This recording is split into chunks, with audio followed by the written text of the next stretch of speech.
ये वो न्यूयॉर्क की मेयर है, हमारा देश का तो मेयर नहीं है यो। अगर मोहन भागवत जी को कोई बुरा लगे किसी की बात पे, तो देश की सरकार, उनका ही पार्टी की सरकार, वो क्यों ना ट्रम्प सबसे इनका दोस्ती है, उनको ये शिकायत दर्ज कराते हैं। न्यूयॉर्क की मेयर तो कोई छोटी मोटी बात नहीं है। वहां तो अनपढ़ लोग नहीं रहते, वहां तो धर्म के आधार पर वोट भी नहीं होते, और मामदानी एक मुसलमान होते हुए भी न्यूयॉर्क की मेयर बन गए हैं। तो हम क्या करें? मोहन भागवत को उनको पसंद नहीं है, मोहन भागवत की फिलोसफी उनको अच्छा नहीं लगते हैं, तो इसमें हमें क्या लेना देना है दूसरे देश के एक मेयर के बारे में? अगर सरकार को इस पर ठेस पहुंचे तो सरकार क्यों ना ट्रम्प साहब से बात करते हैं। दो वक्त उनसे बात हर वक्त होते रहते हैं, हर चीज पे, इस मुद्दे पे भी उनके सामने उठाया जाए। कल नेपाल में माओवादी में 165 कन्फर्म, ये भयंकर भयंकर घटना घटी है। ये नेपाल नहीं, ये तिब्बत से भूस्खलन के चलते एक भूकंप भी हुआ था वहां, वैज्ञानिकों का कहना है। उसके बाद भूकंप, उसके बाद अवालांच, और उसके बाद नदी में जिस तरीके से अचानक तूफान आ गए हैं सारे इलाका में, सिर्फ नेपाली नहीं बल्कि बगल में तिब्बत से सटे हुए चीन के हिस्से में भी इसका असर हुई। बहुत लोगों को मौत हो गए हैं, लापता हो चुके हैं, और ये दर्दनाक भयंकर आपदा हम सब के लिए बड़ा चिंता की विषय बन चुके हैं।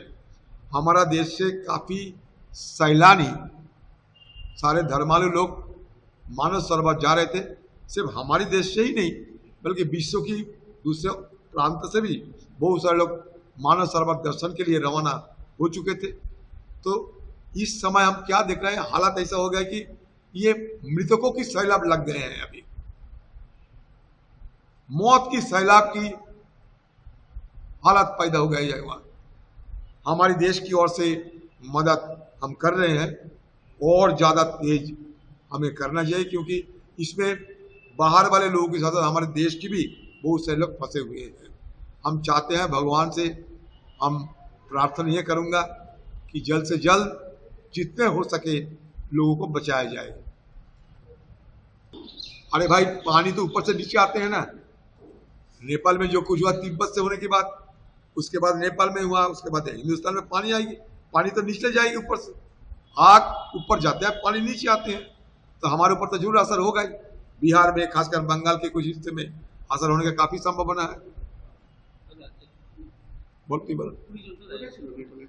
सुप्रीम कोर्ट के फटका लगाने के बाद 25 तारीख को स्पीकर की तरफ से जो 20 आगे सांसद थे टीएमसी के, उनकी तरफ से नोटिस गया है 7 दिन। ये सारे भगोड़े हैं, ये धंधा, ये सारे अवसरवादी नेता है, लोगों को भड़काते हुए, लोगों को प्रताड़ना करते हुए, ये लोगों को वोट लेकर फिर गद्दारी करते हुए ये बीजेपी में शामिल हुई थी।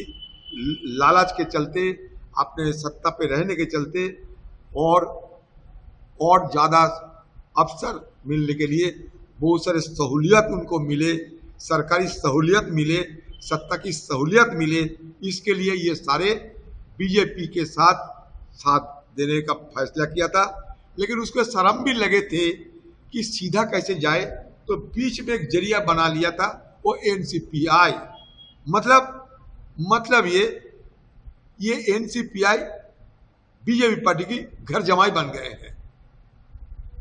बात तो यही है। सुप्रीम कोर्ट को से फटकारी नहीं, मैं तो चाहूंगा कि सुप्रीम कोर्ट इन लोगों को खारिज कर दे सदस्य पद, और उनको मजबूर करे कि दोबारा उनको चुनाव में लड़ने पड़े, और चुनाव जीतने के बाद फिर वो दोबारा सदन में जाए। अगर हिम्मत रहे, ये सारे अवसरवादी, ये प्रताड़क सारे नेतागण, आप लोग सदस्य पद से निकाल के आप सीधे चुनावी मैदान में आइए, चुनाव में भाग लीजिए, चुनाव में उम्मीदवार बने, चाहे बीजेपी के बने, चाहे एनसीपी की बने, और कुछ करके दिखाए। स्पीकर साहब को भी मैं दरखास्त करूंगा, और हमारे न्यायालय को भी दरखास्त करूंगा, इस तरीके की अनैतिक तरीके से जो पार्टी के अंदर सरकार अपने ताकत दिखाने के लिए जो आयाराम गयाराम की खेल खेल रहे हैं, इसको समाप्त होना चाहिए। और हमारा इसमें हमारा डिश के 3 गद्दारों भी है। ये 3 गद्दारों को हम कहूंगा कि ये 3 गद्दारों, तुम लोग आ जाओ और फिर दोबारा चुनाव में उतरो। बीजेपी के शरण लेते हुए बचने का कोशिश ना करो। इस तरह की जो घटना है पंकिम में हुआ, 2 बार हिमाचल में हुआ, तो जिस तरह से वहाँ पे रोड बन, ये तो हमारे क्लाइमेट की मुद्दा है ना, क्लाइमेट की मुद्दा है, सारे दुनिया में हो रहा है। ये रोड के साथ